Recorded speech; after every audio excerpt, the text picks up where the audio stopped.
आज ना थोडं केसाला स्टीम वगैरे घेत आहे, कारण की थोडी मला ना इचिंग प्रॉब्लेम व्हायला लागली होती, थोडासा डॅन्ड्रफ प्रॉब्लेमसुद्धा झालेला होता. तर स्टीम घेतल्यामुळे ना खरंच केसाला भरपूर डॅन्ड्रफ निघून जातो आणि भरपूर रिलॅक्स पण स्टीम वगैरे घेऊन घेतलं. मग काय अंघोळ वगैरे केली आणि मस्त छान फ्रेश झाली आणि खरंच हेअर वॉश झाल्यानंतर ना खरंच एक वेगळंच काही फील होते. आणि मग छान तयारी वगैरे करून घेतली. मी तेव्हाच तयारी करते. मी तुम्हाला अगोदर पण सांगितलं की अंघोळ झाल्यानंतर छान तयारी करून घेतली ना तर आपल्याला एक्स्ट्रा वगैरे टाईम काढायला काही सुद्धा मिळत नाही आणि नंतर करतो म्हटलं तर बस झालं आपण तसंच राहतो. तर मी कधी पण असं कधी करत नाही. अंघोळ झाल्यानंतर लगेचच तयारी करून घेते. बस आपलं CTM वगैरे प्रोसिजर वगैरे करून घेते. माझा एवढा काही भारी वगैरे मेकअप नसतो, तर बस आपलं 5 मिनिटामध्ये तरी मी रेडी होऊन जाते पटापट. पण हो, मी तेव्हाच करते. कारण की नंतर आपल्यासाठी नंतर टाईम नसतं निघत. आपण घरकामात गुंतून जातो आणि मग ते तसंच आपण राहायचं वगैरे ते व्यवस्थित नाही वाटत. कोणत्या टायमाला कोण येऊन जाईल, अरे हे कशी राहते, असं असते. आणि मी आता ना सकाळच्या टायमाला आता योगासुद्धा करायला लागली आहे. ते तुमच्यासोबत मी नक्की शेअर करेन की मी योगा कोणकोणते करते. तर आता कसं आपली एज वगैरे वाढत असते, तर आपली स्किन प्रॉपर दिसावे, प्रॉपर राहावे आणि हेल्दी असावे आणि छान मस्त दिसावे. तर ह्यासाठी ना योगा चेहऱ्याचा सुद्धा जसा बॉडीचा सुद्धा करते तसा चेहऱ्याचा सुद्धा योगा करते. ते पण फार गरजेचं आहे. तर त्याच्याने ना खरंच खूप छान असा फरक जाणवतो आणि खूप छान त्याचा रिझल्ट पण आहे त्या योगांचा. तर CTM वगैरे प्रोसिजर वगैरे करून घेतली ना तर खरंच खूप छान वाटते. आणि माझी स्किन खरंच पहिल्या अगोदर खूप खराब झालेली होती. पण जेव्हा मी अगोदर मला स्किनचं काहीच तेवढं वगैरे नॉलेज वगैरे नव्हतं. पण जेव्हापासून मी पार्लर लाईनमध्ये आली तर आपल्याला सर्वच गोष्टी समजायला लागल्या. सर्वच गोष्टी मला कळायलासुद्धा पण लागल्या. हां, अगोदर स्किन वगैरे फक्त मुलतानी मिट्टी वगैरे यूज करायची. जास्त काही नाही, कारण की मला थोडंफार स्किन माझी टॅनिंग खूप होत होती म्हणून मुलतानी मिट्टी वगैरे यूज करायची. बस एवढंच करायची, मग काहीच नाही. बस पार्लरमध्ये गेली तर थ्रेडिंग आणि कटिंग एवढंच. अगोदर वगैरे तेवढं काही हे नव्हतं. पण आता ना खरंच पूर्ण सर्व गोष्टी जसं समजायला लागते, जसं कळते तर खरंच. आणि मला कसं आहे की हां ठीक आहे, आपण ह्या गोष्टीनं छान दिसतो, आपल्याला सूट होते तर ह्या गोष्टी करायचं, माझं असं असते. आणि मग काय छान मस्त पूर्ण रेडी वगैरे झाली. तो एब्रो डिफाईनसुद्धा करून घेते, कारण की माझी एब्रो थोडीशी विरळ असल्यामुळे तर थोडीशी एब्रो डिफाईनसुद्धा करून घेते, कारण की आता व्हिडिओ शूट वगैरे करावं लागते. तर मी झाली आता रेडी आणि खूप बरं वाटते हा आपण स्वतःला टाईम देतो. वाटत आहे, कारण की परत पाणी गायब झालेलं आहे. तुम्ही म्हणाल की पाणीच करत असते हे ताई, पण करणार काय आहे, खरंच ना पाण्याच्या मोसममध्ये पाणी राहणं खरंच खूप छान वाटते. कारण की मेन आहे शेती वगैरे, शेतीवाल्यांना सुद्धा पाणी फार गरजेचं आहे. ज्या ठिकाणी पाणी जास्त पाहिजे नाही त्या ठिकाणी धो पाणी पडत आहे. 1 मिनिट लाईट लागतं. धो पाणी पडत आहे आणि जिथे पाण्याची गरज आहे तिथं पाणी पडत नाही आहे. तर खरंच. आणि मला ना काय म्हणते की घामामुळे सुद्धा इचिंग होते. मेन स्पेशली हे आहे की मला ना इचिंग प्रॉब्लेम होते आणि घामामुळे मग त्याला घाम आला आणि काही धूळ वगैरे. आणि कसं वरच्या मजलीवर माझं घर असल्यामुळे माहिती धूळ खूप घरामध्ये इकडे तिकडे खेळत असते आणि मेन स्पेशली आपल्या डोक्यावर येऊन तर नक्कीच बसते. तर त्याच्यामुळे अजून खूप जास्त इचिंग डॅन्ड्रफ प्रॉब्लेम वगैरे होते. तर आता खरंच स्टीम घेतलं थोडं बरं वाटत आहे आता. म्हणजे जे आणि असं इचिंग होते, असं खाज सुटल्यासारखं होते. तर चला, आता छान माझं सर्व रेडी आवरलेलं आहे. आता मस्त छान चण्याची भाजी बनवणार आहे, कारण की ना सकाळला मॉर्निंगला मी मुलांच्या टिफिनवर चण्याची भाजी दिलेली होती. पण आता हे चण्याची भाजी फक्त सचिन, मी आणि आईच खाणार आहे, कारण की आल्यानंतर मुलं खात नसते. रोहनला आलूची वगैरे भाजी, ताव्यावरची भाजी बनवून येणार मी त्याला. आणि दही सकाळला घेतलेलं आहे. दहीवाले काकाजी आले होते, त्यांच्याकडून छान दही घेतलं आणि दक्षू दही पोळी खाणार. तो आता माहिती भाजी खाते की नाही, कारण की ना आलू कसं म्हणजे ताव्यावरची भाजी पोळ्या झाल्या का त्याच्यावर मी पटापट त्याला असं छान फ्राय करून तिखट मीठ टाकून त्याला तशी भाजी खूप आवडते. तर असं आहे आणि असं असते. आणि आल्यानंतर भाजी खाणारच नाही ते मुलं. आणि आहे छान मस्त भुईमुगाच्या शेंगा. तर ह्या ना भुईमुगाच्या शेंगा सब्जी खरंच निघाल्याबरोबर कितीही महाग असू दे त्यांनी खरंच आणते. अर्धा किलो तरी आणेल, पण आणेल, त्यांचं असं काम असते. तर त्यांनी खरंच घरी आम्हाला पण मस्त खायला भेटते शेंगा. आणि खरंच आवडीनं शेंगा ना. आणि नवीन काही निघालं ना खरंच खाण्याची एक काही वेगळीच मजा असते. आणि ह्याचे दाणे पण असे छान मस्त आणि छान पकलेले सुद्धा आहे. तर काल रात्रीलाच उकडून ठेवलेले होते, याच्यातले काही फिनिशसुद्धा झाले. पाण्यामध्ये खराब नको व्हायला म्हणून मी याच्यामध्ये म्हणजे जे टोपली आहे जाडीची त्याच्यामध्ये काढून ठेवलेली आहे. तर चला आता मी छान असं पहिलं स्वयंपाक करून घेते. काय आता आणि हे जे तुम्हाला हालताना दिसतं ते थोडं पंखा कमी याच्यामध्ये ठेवलेलं आहे, कारण की खरंच घाम खूप येतो. तर ह्यासाठी ना म्हणून बिलकुल बारीकमध्ये पंखा लावलेला आहे मी. तर आता ना काही वेळाने आता कस्टमर येणार आहे म्हणून पटापट काम आटपून घेतलं, कारण की त्यांनी म्हणाले होते का 12:30पर्यंत येईल. आता ना खरंच सीझन थोडं कमी आहे, कारण की आता लग्नाचं थोडं सीझन कमी झालेलं आहे. मेन पावसाळ्यामध्ये सीझन तर राहतच नाही त्यामुळे. पण आता ना काय होते ना, काही थ्रेडिंग, क्लीनअप, कटिंग वगैरे बस एवढंच चालते आणि बाकी काहीच वगैरे तेवढं चालत नाही. खूप छान वाटते, म्हणजे माझा टाईम कसा चालला जातो ना मला हेच काही कळत नाही. तर म्हणजे कामामध्ये कामं घरचे झाले की काही जर दुपारच्या टायमाला कस्टमर राहिले तर ते हँडल होऊन जातात. परत मग थोडा आराम होतो माझा, 1-1.5 तास आराम करून घेते आणि अजून परत मुलं स्कूल त्यांचं रुटीन सुरू होऊन जाते. म्हणजे माझं रुटीन सुरू होऊन जाते, त्यांचं तर होऊनच जाते. घरी आलं, जेवण करणं, परत ट्युशनला जाणं. तर खरंच ना कसा टाईम चालला जातो माहीत नाही आणि खरंच आपल्या पण दिमागामध्ये आपण जेवढं कामामध्ये जेवढं गुंतून राहू ना, खरंच आपल्या दिमागामध्ये आलतू-फालतू विचार येणार पण नाही आणि आपण आलतू-फालतू कोणासोबत गोष्टी करायला जाणार पण सुद्धा नाही. अशी पण आम्हाला काहीशी आवड वगैरे नाही आहे तेवढी. बाहेर वगैरे जाणं असं खूप काही कोणासोबत असं गप्पा मारणं, आम्ही एवढा टाईम वगैरे काही घालवत नाही. कारण की असं म्हणतात ना की टायमाचं कदर असणं फार गरजेचं आहे. तर तेच काही अशी जर एक्स्ट्रा वगैरे काही कामं वगैरे राहिली तर मी अशी कामं वगैरे करून घेते, काही वाचन वगैरे करून घेते, थोडंसं माइंड फ्रेश वाटते. पण खरंच सांगू का, मी खरंच शिकली ना तर खरंच मला खूप बरं झालं आणि मी माझ्या स्वतःच्या पायावर उभी पण आहे. आणि खूप चांगलं वाटते जर आपण तू काय करते हाऊसवाईफपैकी काय आहे, तर मी हाऊसवाईफ पण आहे.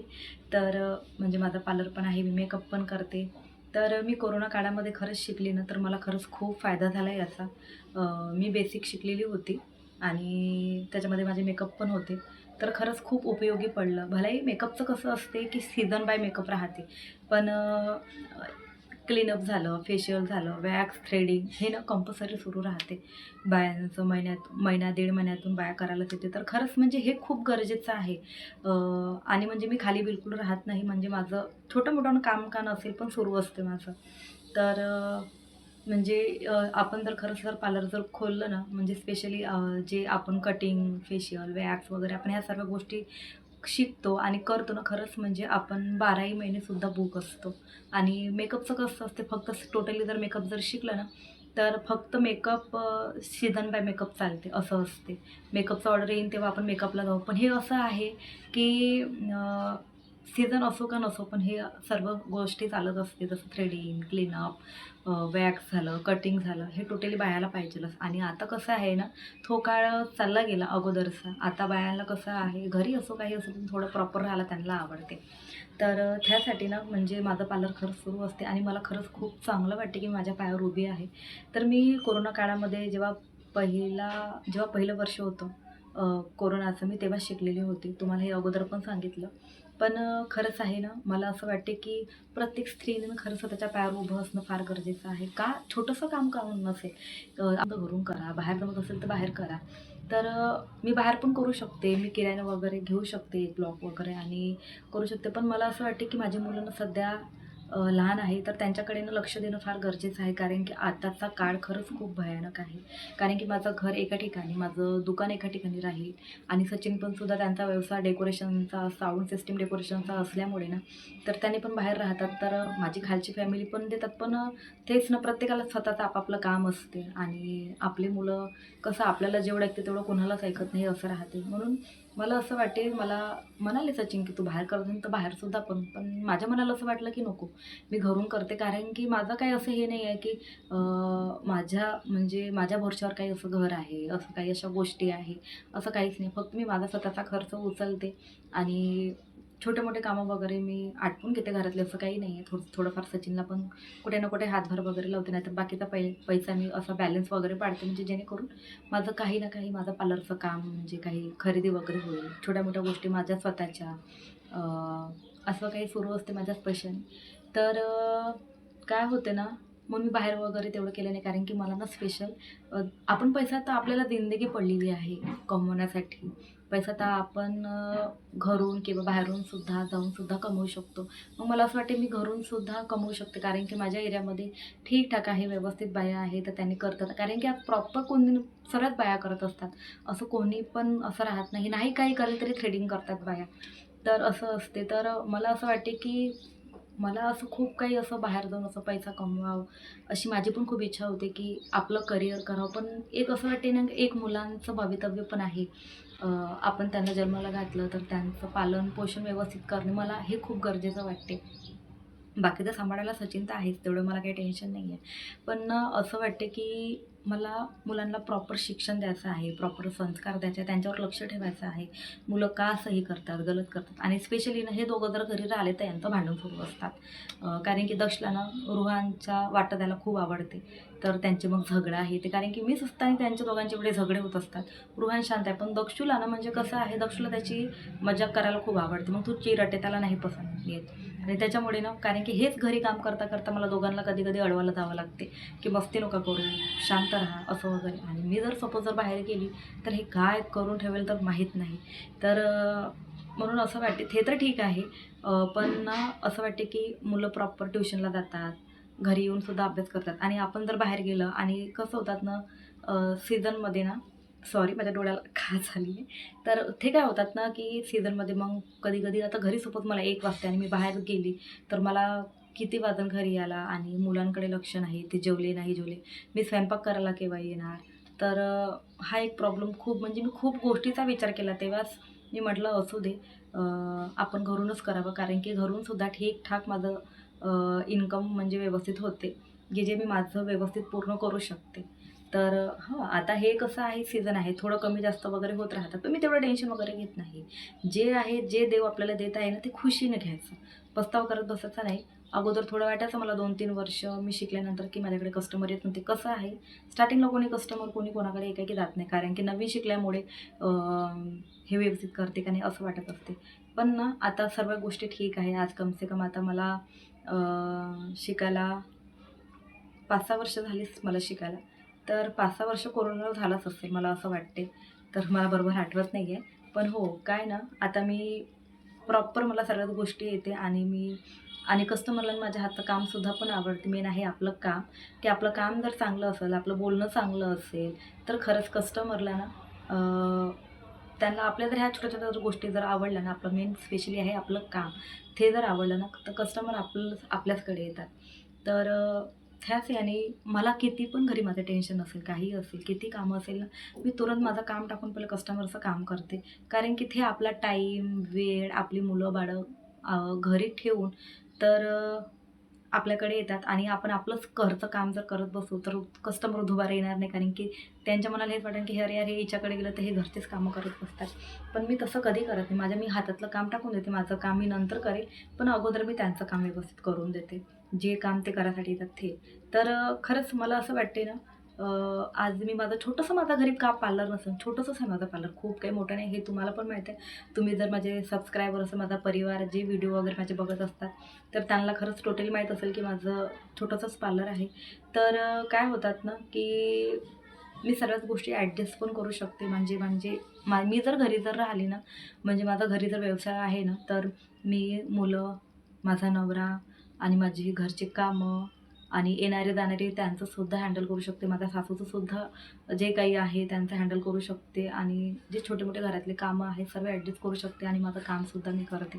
मला खूप जण म्हणतात की ताई तुम्ही कसं काय काम हँडल करतात, कसं काय करतात? तर मी म्हटलं, आपल्याला जर जिद्द असेल ना, आपल्याला जर आपल्या पायावर सक्षम व्हायचं असेल ना, तर आपल्याला हे काम करावंच लागेल. आणि जे काम आपल्या मनामध्ये जे आवडीनं आपण करतो, तर आपल्याला ना, आपण त्या कामासाठी आपण दिवसभरसुद्धा उभं राहतो. कामंसुद्धा हँडल होते.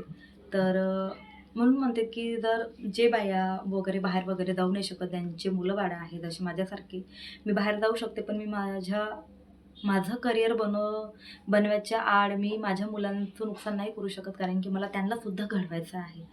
कारण की असली धन आपला पैसा नसतो, असली धन आपली मुलं असतात. कारण की ना, तुमच्याकडे पैसा किती आहे लोक ते नाही विचारत, तुमची मुलं कशी आहे. आणि बाहेर गेल्यानंतर ना मुलांचे संस्कार कसे आहेत ते बघतात लोक, आणि त्याच्यावरून जज आपल्याला करतात, म्हणजे ते त्यांची आई राहिली त्यांना. तर मला असं वाटते की माझ्या मुलांना मी प्रॉपर शिक्षण द्यावं, त्यांना चांगले संस्कार द्यावं, मला असं वाटते. तर त्यासाठी ना मी प्रयत्न करते की मी माझे छोट्या मोठ्या खुशिया थोडंसं इच्छा आपल्या मारलेलं तरी चालेल, काही प्रॉब्लेम नाही. पण हो, मला ना माझ्या मुलांना प्रॉपर घडवायचं आहे आणि मी प्रयत्न करते, त्याच्यासाठी प्रयत्न करावा लागेल. नुसतं घडवतो म्हणल्याने आपलं होणार नाही. त्यांना व्यवस्थित कुठं चुकेल, कुठं त्यांना सर्व गोष्टी समजून सांगावं लागते आपल्याला. तर तसंच असते. ह्यासाठी ना मला घरूनच माझा व्यवसाय खूप चांगला वाटते आणि मी सर्व गोष्टी हँडल पण करू शकते. आणि जसं पाहिजे तसं माझा पार्लर व्यवस्थित चालते, की मी माझा स्वतःचा खर्च मी स्वतः उचलू शकते आणि थोडीफार सचिनला पण कुठे ना कुठे मदत करू शकते. तर चला, आजचा ना व्हिडिओ मी येथेच खतम करते. तर पुन्हा नवीन व्हिडिओसोबत भेटू. तोपर्यंत माझ्या व्हिडिओला जर नवीन असेल तर प्लीज लाईक करा, शेअर करा आणि सबस्क्राईब करायला तर विसरू नका. आणि तुम्हाला जर हे माझे थोडेसे हेअर असे दिसत असेल ना, तर आता माझे हेअर थोडेसे सुकलेले आहे. अगोदर थोडे ओले होते, पण आता थोडे ड्राय झालेले आहे छान. मी नॅचरलीच पूर्ण ड्राय करते, ड्रायरनं वगैरे करत नाही. खूप बाहेर वगैरे जात राहिलं तेव्हाच करते. तर असं आहे. तर आजचा व्हिडिओ. तर चला, आपण पुन्हा नेक्स्ट व्हिडिओमध्ये भेटू. तोपर्यंत व्हिडिओला लाईक करा, शेअर करा आणि माझ्या जर चॅनलवर जर नवीन असेल तर प्लीज सबस्क्राईब करायला तर विसरू नका. चला.